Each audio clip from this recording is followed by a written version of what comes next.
Santiago Alberto Montorfano. Bienvenido. Gracias. Esta es la última etapa del concurso 218.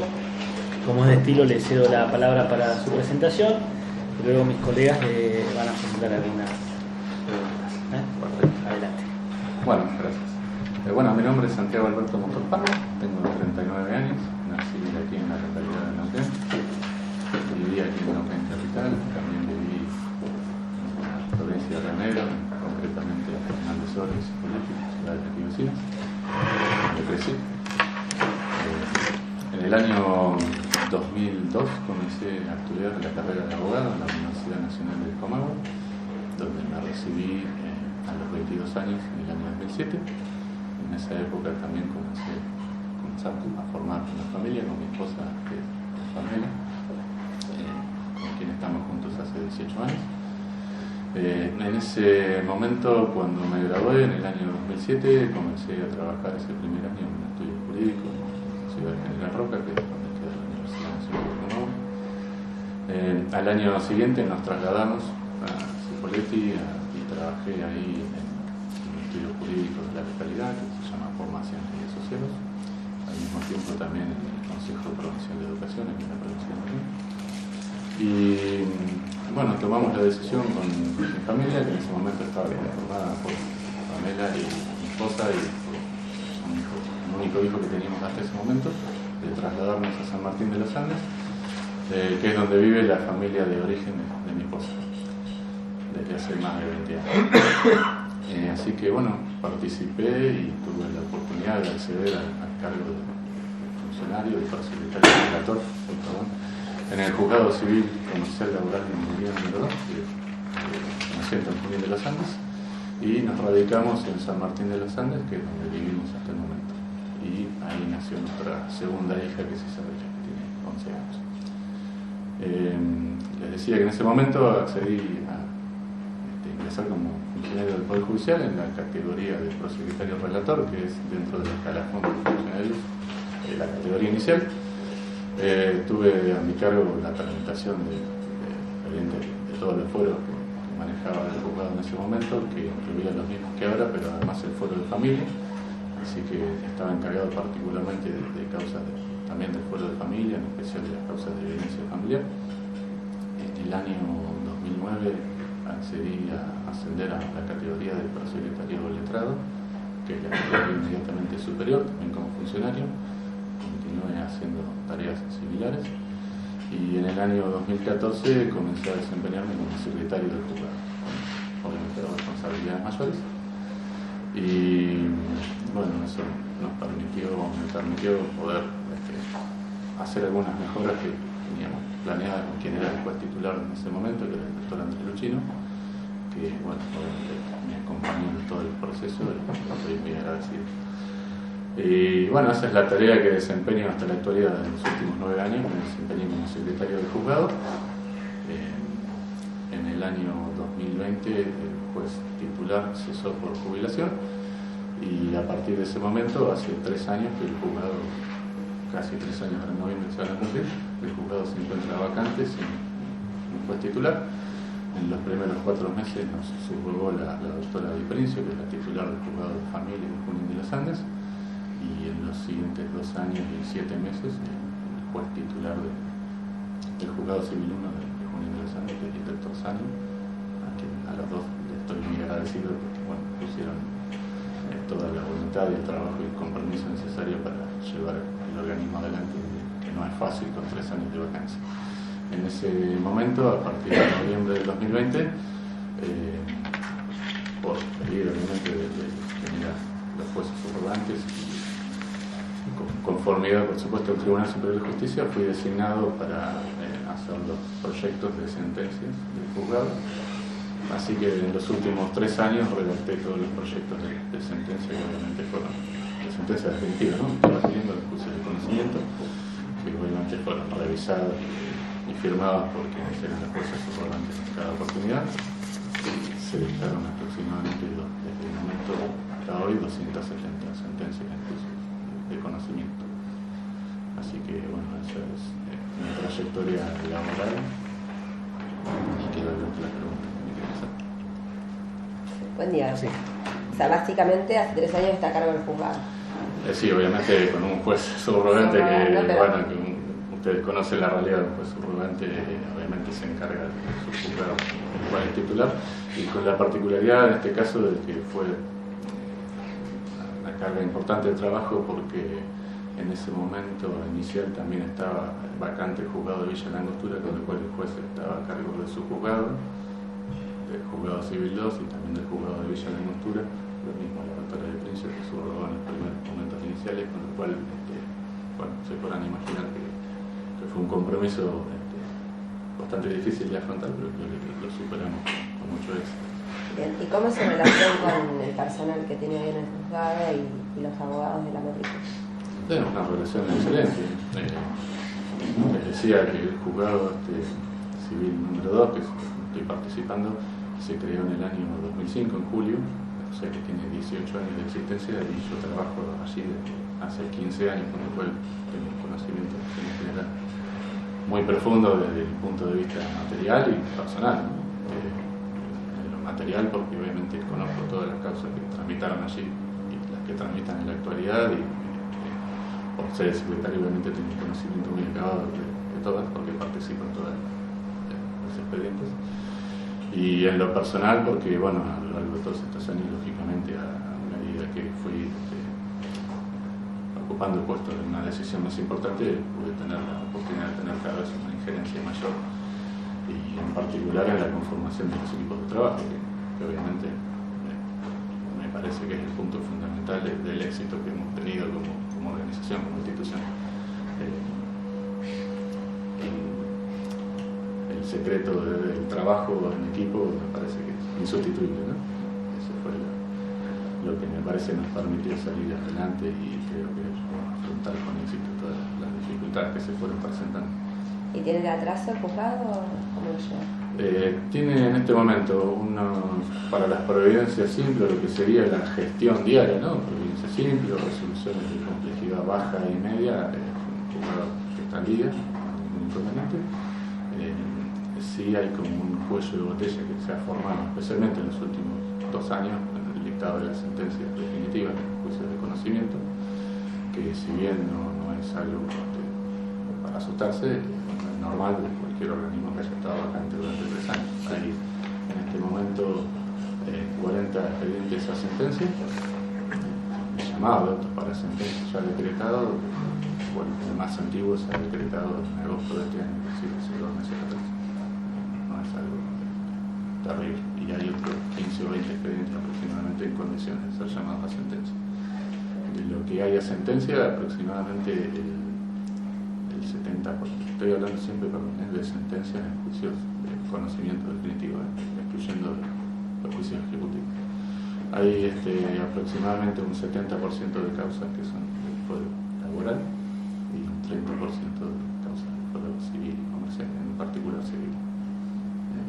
De ese gran volumen, lo quizás más relevante, lo que tiene en este momento cuantitativamente más peso son los juicios que se tramitan por el trabajo, particularmente, ¿no? Accidentes y enfermedades del trabajo, que son expedientes de una complejidad baja o media, no es algo que nos signifique algo muy complejo, ¿no? Es decir, que podemos afrontar esa carga con normalidad, el problema es obviamente el volumen, ¿no? Y en segundo lugar, la otra materia que quizás sí tiene importancia son los juicios de defensa del consumidor, que eso sí puede quizás tener una complejidad mayor, ¿no? Pero estimo que si estamos pudiendo cumplir la carga de trabajo, cumpliendo yo la doble función tanto de secretario de lo judicial como de proyectando sentencias por la tarde, estimo que si solo me dedicase a esto. ¿Trabajan en forma vespertina todos en el juzgado o solo usted? No, solamente yo y el juzgado civil número 1 también, sí. Pero afectado a la redacción de proyectos de sentencia, sí. Que obviamente es una parte de la tarea del juez, no es toda, pero bueno, lo que quiero significar es que si pudiendo cumplir las 2 funciones simultáneamente hemos tenido éxito, me parece que cumpliendo una sola de ellas podría ser mejor, ¿no? También está bien. Doctor, retomando la parte que mencionaba, bueno, Auto para sentencia, veo una estadística acá de lo que sería la 2268, que es defensa del consumidor, hay un expediente a sentencia, por lo que veo. Sí, perdón, quizás me expresé mal en este momento, un expediente, pero es algo, una temática que se repite. ¿No? Hay un 5% veo también en lo general. Una pregunta por la experiencia que veo que ha tenido en los juzgados. Lo que se refiere a accidente de trabajo, despido y enfermedades profesionales, en promedio el juzgado, ¿cuánto demora entre que se presenta el planteo del caso hasta que lo resuelven? Entre sentencia definitiva y homologada, digamos. Sí, es difícil hacer un promedio de las dos cosas porque hay una gran cantidad de expedientes, que son la mayoría, que se resuelven antes de la sentencia, que es lo ideal, ¿no? La autocomposición de conflictos, a lo que siempre aspiramos en la organización, a que el conflicto sea resuelto por los mismos litigantes, con sus intereses y su capacidad económica para ejecutar el pago. Se homologan más o menos el doble de acuerdos de las sentencias que se dictan. Y yendo más a la pregunta concreta, los accidentes de trabajo y enfermedades de trabajo, aproximadamente 1 año y medio se tarda entre el ingreso de la demanda y la sentencia, si es que llega a sentencia definitiva, ¿no? Porque si se resuelve antes, es decir, la mayoría de los conflictos se resuelve antes una transacción, obviamente el tiempo se acorta. Pero eso es aproximadamente el tiempo, y en juicios de despido ronda aproximadamente 1 año y medio, quizás 2 años si el caso se trata de algo muy complejo, ¿no? Y en materia de daños y perjuicios quizás un poquito más, cercano a los 2 años, dependiendo obviamente de la complejidad. En general la materia civil se trata más que nada de juicios de defensa del consumidor, que se resuelven más rápido porque el procedimiento es más veloz y son sumarísimos, y juicios de daños y perjuicios del procedimiento sumario a veces se tarda un poco más porque el estado preparatorio se prolonga. ¿Y puede decirme el nivel de revocabilidad que hay respecto a la Cámara de lo que resuelve el juzgado de instancia? Es muy baja, sí, es muy baja la revocación de sentencia, que se haya hecho el lugar, por ejemplo, que se ha revocado, es bajísima, sí, en general es muy baja. Alguna que otra vez nos han modificado algunos rubros, ampliando la cuantificación, reduciéndola, pero revocabilidad absoluta no, bajísima. Esto se lo menciono porque cuando vemos la estadística de la Cámara del Interior Civil, bueno, de trabajo y demás fueros, del interior vemos que hay un grueso de porcentaje que todo lo que tiene que ver con ART. Entonces, por eso, si bien no es solamente del juzgado del cual está hoy, sino que todo el interior, es como que también me inquieta saber el nivel de revocabilidad, digamos. No, en revocación, digamos, tomado en términos absolutos, es bajísima, no existe prácticamente. Sí, lo que le reitero, hay a veces modificación de algún rubro, en particular cuando se dictó la doctrina del fallo Retamales, que los juzgados de primera instancia venían siguiendo la doctrina de la Cámara de Apelaciones del Interior, y eso provocó la modificación de muchísimas sentencias, pero bueno, una circunstancia coyuntural. Está bien. Observo, doctor, digamos, realmente uno cuando entrevista postulantes ve debilidades y fortaleza. Su fortaleza hoy tiene que ver con el arraigo, observo, sí, porque una persona que hace ya muchos años que vive en la zona, conoce la nieve, el frío, la lluvia, ¿no? Lo que es vivir en la zona. También observo que ha tenido un fuerte apoyo por parte de muchos abogados que litigan en el fuero, muchos abogados, lo cual eso está bueno, saberlo como representante de los abogados. Y mi pregunta apunta, esa situación de tanto apoyo, ¿no le puede generar a futuro un grado de parcialidad en el caso de ser designado juez? ¿Cómo lo manejaría usted? No veo ningún inconveniente. En el juzgado siempre hemos tenido Digo por el compromiso. Sí, por supuesto, no entiendo dónde apunta, ¿no? Por supuesto que sé diferenciar que un rol es el de secretario, en el que uno puede atender a los profesionales y debe hacer diariamente, y lo que haga todos los días para evacuar dudas y consultas. Particularmente, bueno, siempre obviamente teniendo en cuenta las normas de ética que nos rigen, ¿no? No vamos a estar ni beneficiando ni perjudicando a ningún litigante. Pero sé diferenciar perfectamente que una cosa es el rol de secretario de la gestión diaria, en la que hay un contacto directo con los y las letradas, y otra cosa es el rol de juez, donde uno obviamente tiene un rol de imparcialidad muy acentuado, y obviamente que estoy dispuesto a seguir escuchando a los letrados y las letradas, pero desde otro rol, por supuesto, sí, sabiendo diferenciar esto, ¿no? Que puede haber un secretario o secretaria que evacúe las consultas de tipo diaria y que me evite el compromiso de tener que atender a alguien que quizás puede llegar a generar una expectativa acerca de cómo voy a resolver.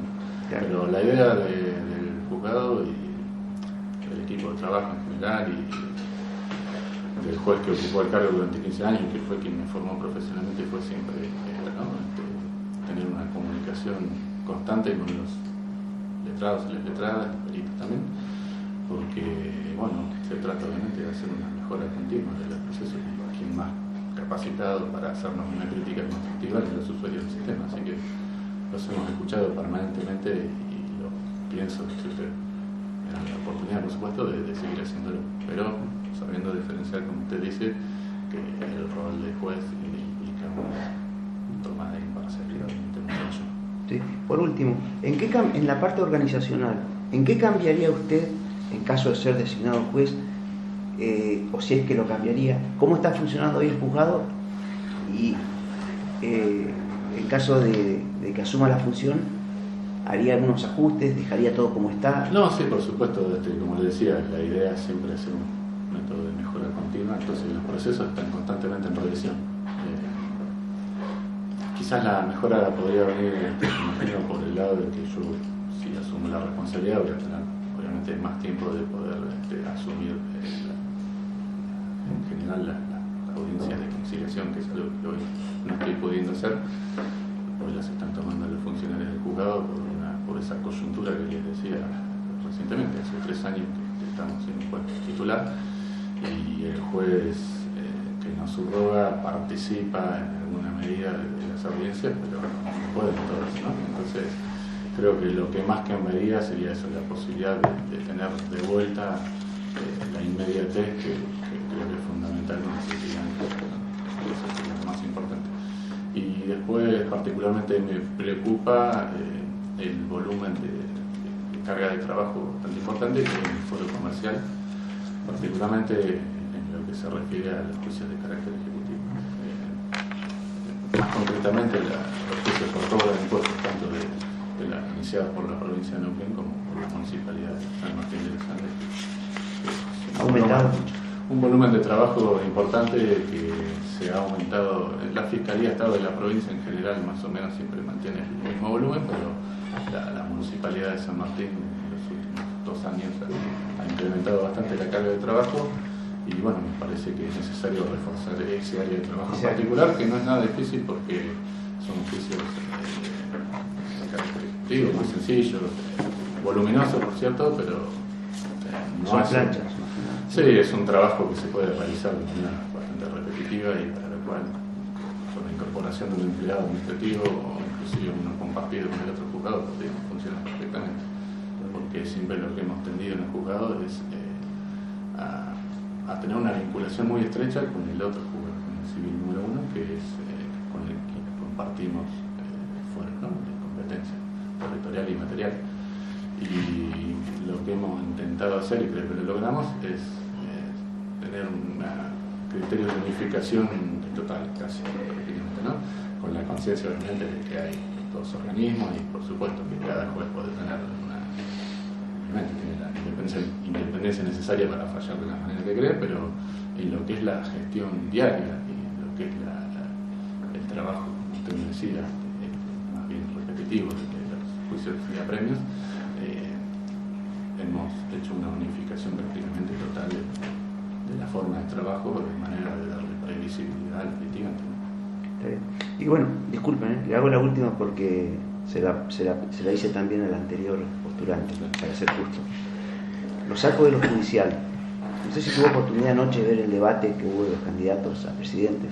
Me gustaría saber, o me interesa saber, qué piensa un funcionario de la justicia o cómo se visualiza lo que está pasando, digamos, en este debate, lo que escuchó, qué apreciación le deja, como ciudadano, ¿no? Sí, particularmente no pude escuchar el debate que iba a hacer porque estaba más concentrado en este asunto. Está bien. Pero pienso ahora en diferido, digamos, porque sí, soy una persona que sigue muy de cerca las alternativas políticas.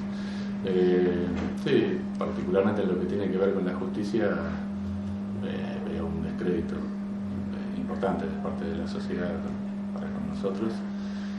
Y creo que tiene que ver en gran medida con que la sociedad, nosotros como Poder Judicial, no hemos sabido comunicar, me parece, adecuadamente el trabajo que hacemos diariamente. Me parece que si la sociedad fuera consciente del aporte, del importante rol social que cumple el Poder Judicial, al menos en la provincia de Neuquén, que es lo que conozco, me parece que esa confianza obviamente aumentaría, porque la sociedad nos percibe de una manera negativa, en especial por las demoras que hay en algunas tramitaciones de expedientes, y particularmente porque lo único que, digamos, mediáticamente trasciende son las causas penales, y la sociedad por ahí no percibe que el Poder Judicial es mucho más que eso. Con todo respeto, ¿no? Lo digo, Sí, pero sí. en los foros del derecho privado, el foro de familia, el foro de trabajo, el foro civil y comercial, hacen un trabajo que a mi juicio me parece muy bueno, y sería importante que el Poder Judicial lo comunique adecuadamente para que la sociedad sea consciente del rol que cumple y no nos vea solamente como una carga o un sector de la sociedad que quizás está privilegiado en un montón de condiciones laborales. Muchas gracias. Buen día. Volviendo a las fortalezas y debilidades, hace 3 años prácticamente que está dictando sentencias, asumió un rol similar para el cual está postulado hoy. ¿Cuáles son sus debilidades, haciendo una visión así introspectiva? ¿Cuáles son sus debilidades para el cargo? En lo personal, creo que un defecto sobre el que estoy trabajando es quizás una autoexigencia a veces desmedida. Me cuesta aceptar que no todo el trabajo va a salir siempre 100% como corresponde y como yo quisiera, y bueno, esa es quizás una debilidad que tengo que asumir y que estoy tratando obviamente de resolver. Se trata siempre de delegar la mayor cantidad de trabajo posible para no ser siempre el responsable el que lo realice, y en esa tarea de delegación obviamente van implicadas también a veces esa autoexigencia quizás desmedida. Me parece que esa es una debilidad sobre la que soy consciente, identifico el problema y lo trato de solucionar diariamente. Bien. ¿El juzgado en el que usted se desempeña es un juzgado conflictivo? ¿Hay conflictos personales ahí con el personal del juzgado? Personal no, para nada, ¿no? La planta del personal está conformada por 4 funcionarios, con un juez que está vacante, y 7 empleados y empleadas administrativos. Y no, la verdad que la relación de trabajo ha sido siempre excelente. Como le decía anteriormente, tuve la posibilidad de ir conformando esos grupos de trabajo a lo largo del tiempo, y bueno, la realidad es que la vinculación del personal siempre fue muy buena, y como le decía, también es muy valioso la vinculación con el otro juzgado, con el que siempre hemos trabajado en conjunto. Bien. ¿Puede describirnos cuáles son las necesidades de la sociedad de Junín de los Andes? Las necesidades y lo que genera conflicto mayormente. Sí, en Junín de los Andes es una población bastante diferente a San Martín, San Martín es una ciudad mucho más dinámica, está en un crecimiento poblacional demográfico bastante importante en los últimos años, y eso trajo obviamente muchas relaciones comerciales que se fueron haciendo conflictivas a lo largo del tiempo, y es una sociedad que nos trae particularmente a los juzgados relaciones o conflictos mucho más complejos. En Junín de los Andes la sociedad no es tan dinámica, y la matriz productiva es más de tipo agropecuario, entonces los conflictos son obviamente distintos, y particularmente los que llegan por lo menos al juzgado donde yo me desempeño son más cosas de tipo laboral, ¿no? Sí tiene bastante incidencia en el fuero de familia, que es ajeno a nuestro juzgado, pero más o menos los conflictos que nos llegan al juzgado de Junín de los Andes son más de tipo laboral, y también con alguna incidencia en las causas que tienen relación con la ley 2787 de violencia, particularmente del ámbito del empleo público. Bien. Usted, como ya lo reiteramos, viene hace 3 años haciendo proyectos de sentencia. En materia regulatoria, ¿cuáles son las pautas para la determinación de los honorarios? ¿Cuál es el criterio que vienen aplicando? Si lo comparte. Sí, viene con otra directiva, ¿no? No, sí, por supuesto, entiendo. No, lo comparto, sí. Como decía, siempre hemos tratado de trabajar vinculadamente con el otro juzgado y por ende esta es una de las cuestiones que tratamos de unificar también, de darle especial previsibilidad a los letrados y las letradas, y lo que tenemos en cuenta obviamente es particularmente en cada pleito el trabajo profesional que se ha desplegado, por supuesto, la etapa procesal que se ha cumplido, si el letrado es solo patrocinante o también es apoderado, etc. Y particularmente la colaboración que han tenido en la buena fe procesal y en la colaboración en el avance del trámite, ¿no? Pero del lado de la parte actora nunca hay inconveniente, pero como ustedes saben, desde el lado de la parte demandada muchas veces la colaboración a veces no es la adecuada y eso obviamente se ve después reflejado en la regulación de la ley. Y en cuanto a los peritos siempre se hace una regulación que sea proporcional a la de los letrados. Particularmente respecto de los peritos siempre tenemos en cuenta esto mismo, ¿no? La celeridad que le han impuesto al informe pericial, porque en general vemos que las demoras que se producen en los pleitos no tienen que ver con la etapa de contestación y de demanda y contestación con la traba de la litis, sino con la etapa probatoria y particularmente con la elaboración de los dictámenes periciales que a veces se demoran mucho. ¿Y cuál es el criterio que adopta el juzgado en caso de que se finalice el proceso con un acuerdo conciliatorio?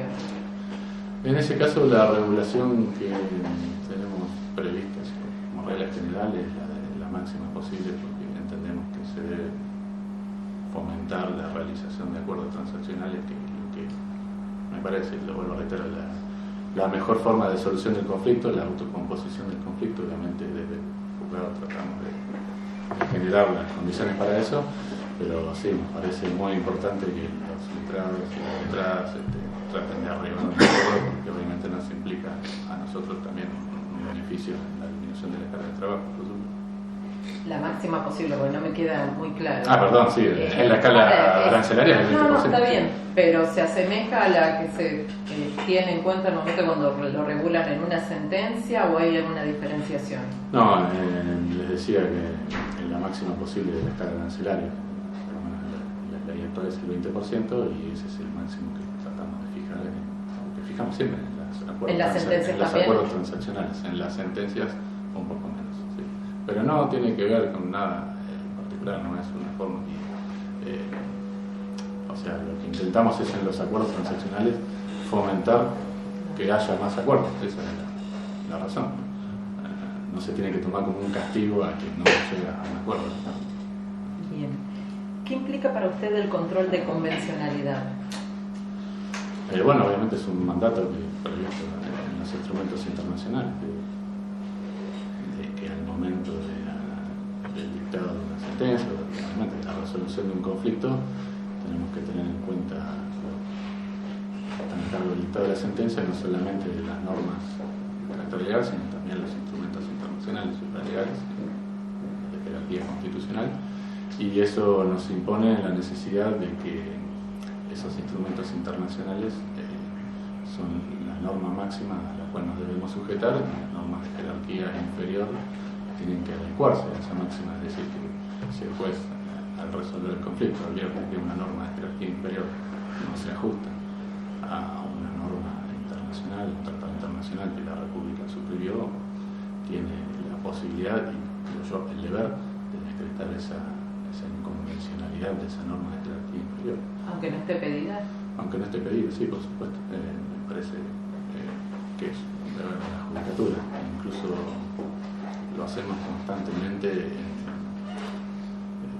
por ejemplo, con el decreto 669 del 2019, que a mi juicio está dictado por un órgano incompetente, y eso es una nulidad, una inconstitucionalidad de tipo absoluto, y que el juez tiene la obligación de decretarlo.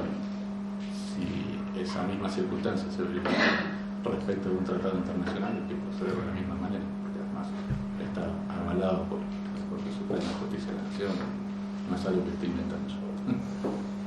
Por mí está bien, muchas gracias. ¿Qué tal, doctor? Buen día, ¿cómo le va? Buen día, gracias. Doctor, ¿cómo se resuelve con perspectiva de vulnerabilidad?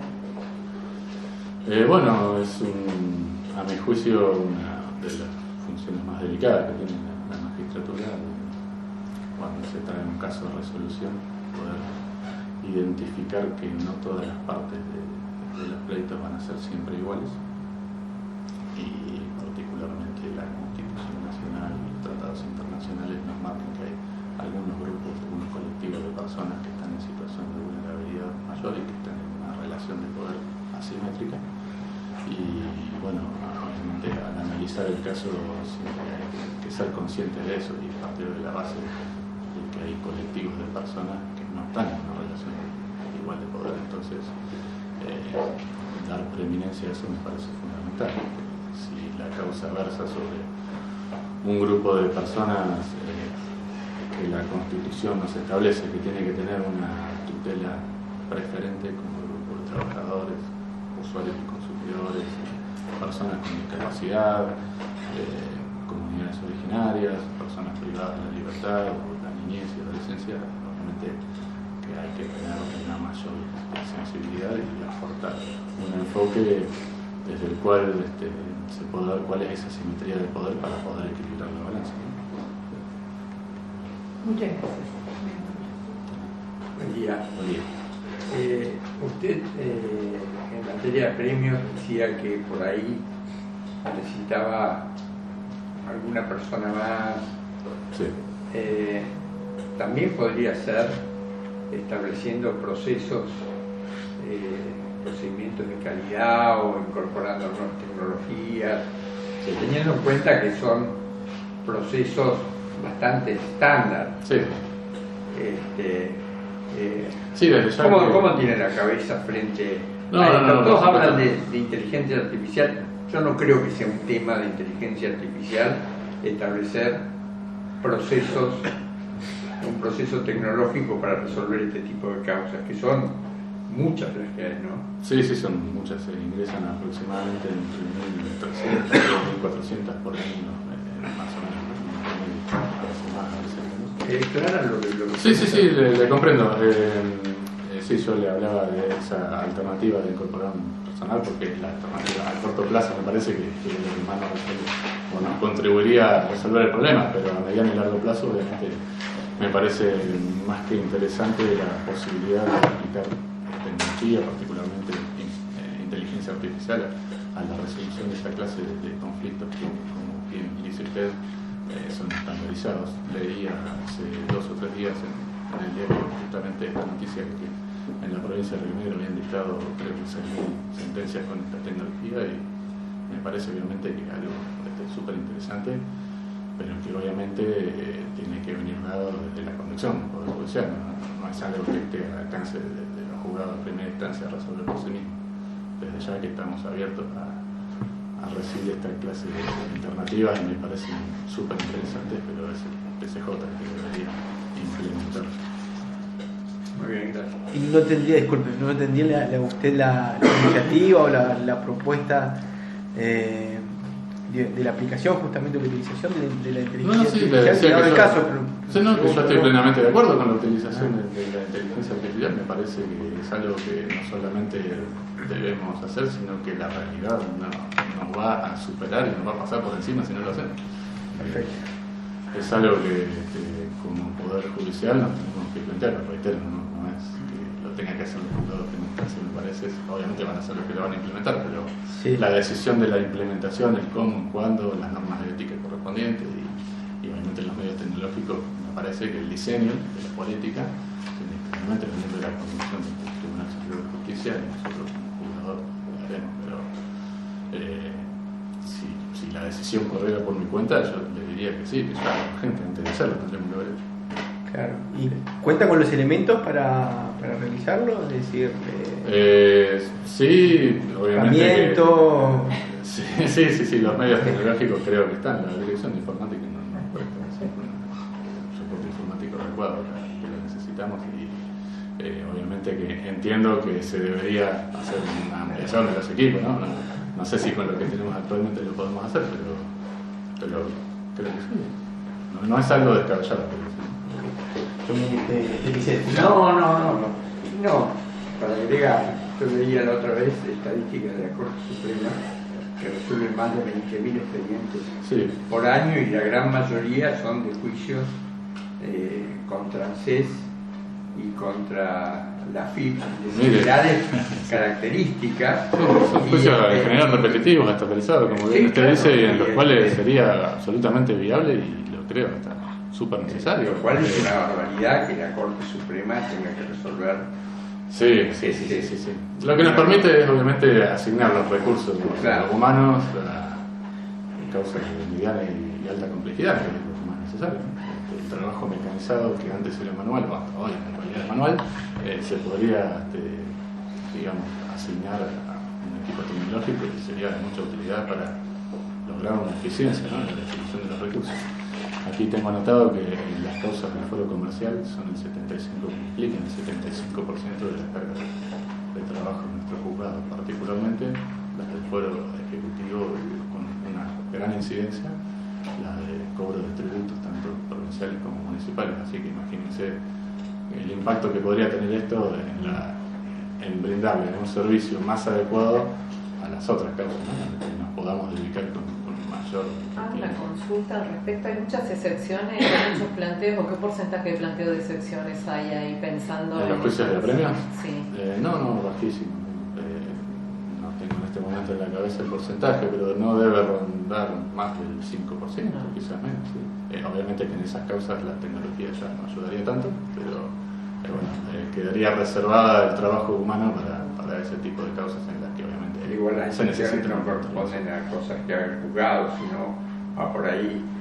No, desde ya que la aplicación de la tecnología tiene que ir dirigida al control de la demanda y eventualmente al dictado de la sentencia, que en otras jurisdicciones es monitoria, que en otras no, pero que lo que se trata de sustituir el monto, el nombre de la persona y controlar la legitimidad, ¿no?, de la boleta de deuda, eso es fácilmente realizable mediante una tecnología.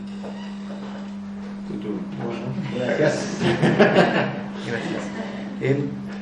Yo le quiero consultar si conoce los principios de Bangalore sobre la conducta judicial y si me puede dar su opinión del principio de integridad, de igualdad, de imparcialidad.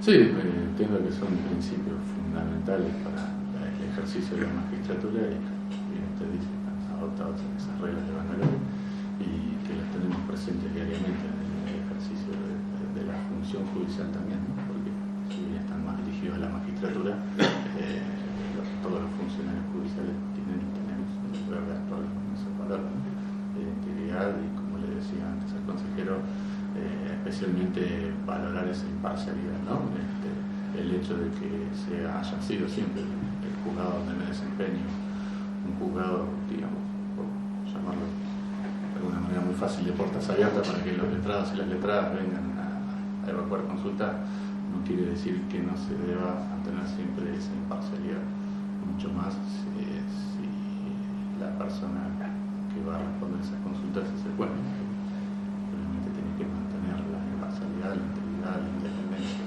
La independencia desde todo punto de vista, no solamente en el sentido quizás clásico de la independencia de los otros dos poderes del Estado, sino independencia también puertas adentro. Que no exista ninguna presión que provenga del Poder Judicial mismo, porque si bien los jueces están organizados por una cuestión de competencia en distintas jerarquías, todos son independientes y todos tienen el deber de fallar conforme a la aplicación del derecho que creen que corresponde, sin recibir directivas ni de dentro de la organización, como les decía anteriormente, ni estar sujetos a factores de presión externa, ¿no?, que pueden ser económicos, de la sociedad, ¿no?, mediáticos. En ese sentido, soy plenamente consciente de la función que pretendo asumir y de la responsabilidad que implica mantener adecuadamente esa independencia, que reitero, de los otros poderes del Estado, pero también de la organización misma del Poder Judicial. Bien, pues gracias. Doctor,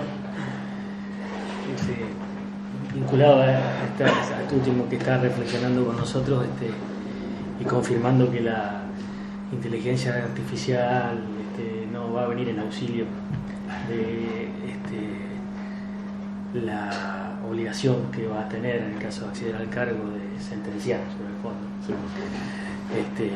En eso ninguna duda, no hay ninguna duda. Hay como ahí un temor de que quizás no puede ser reemplazado. Y sobre todo porque no nos puede nutrir de principios y de valores que, por supuesto, esa es la diferencia, dictan nuestros actos.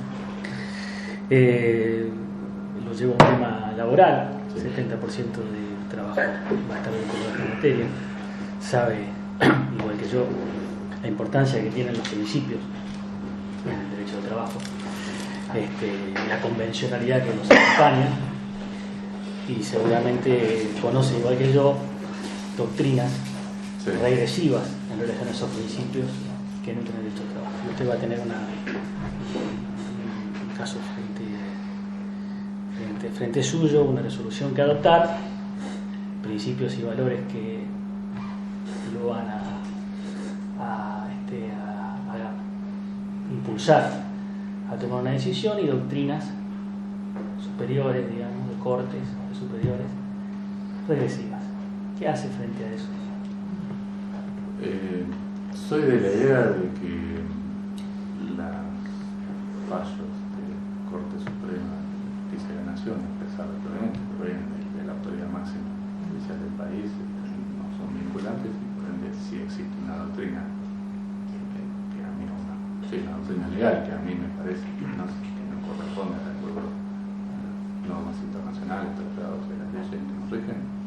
Obviamente no tengo ningún inconveniente en hacer un apartamiento de eso, siempre y cuando obviamente se explique en la sentencia, porque los litigantes tienen derecho a saber el por qué me estoy apartando de una opinión del máximo tribunal de la nación, con el cual en general, humildemente no lo digo, comparto muchos de los criterios que nos aplica, pero sí soy consciente de que a lo largo de las últimas décadas hubo algunos vaivenes en los que la Corte fue, como por un lado, mucho más progresivo respecto de los derechos del colectivo de trabajadores, y en otros periodos, particularmente en 2014, 2020, unos criterios quizás más regresivos, y soy consciente de esos vaivenes y no tengo ningún inconveniente en apartar de esa doctrina si es que fuese necesario, si yo lo considero pertinente. En cuanto a la doctrina que fije el Tribunal Superior de Justicia, ya la cosa cambia, porque obviamente estamos sujetos a seguir la doctrina de carácter obligatorio, y siempre y cuando, le reitero, uno pueda expresar si tiene un disenso cuál es, obviamente que esa doctrina sí hay que acatarla de manera obligatoria, ¿no? Pues sería motivar recurso de aplicabilidad. Doctor, por mi parte, en las preguntas de carácter evaluatorio ya está, simplemente haciendo la aclaración que la pregunta que le voy a pedir o la reflexión no tiene ese carácter, simplemente aprovechando que es su primer concurso en el marco de este Consejo de la Magistratura, quería preguntarle cómo se había sentido en el proceso y una reflexión respecto de esto. La verdad me sentí súper bien, sí, muy acompañado por parte del Consejo de la Magistratura. Cuando rendí el examen tanto escrito como oral, me han tratado súper bien, siempre estuvieron a disposición. Desde la Secretaría me han escrito constantemente para evacuar alguna duda que se me presentó. La verdad, súper bien, y obviamente hoy tratado muy bien por ustedes también.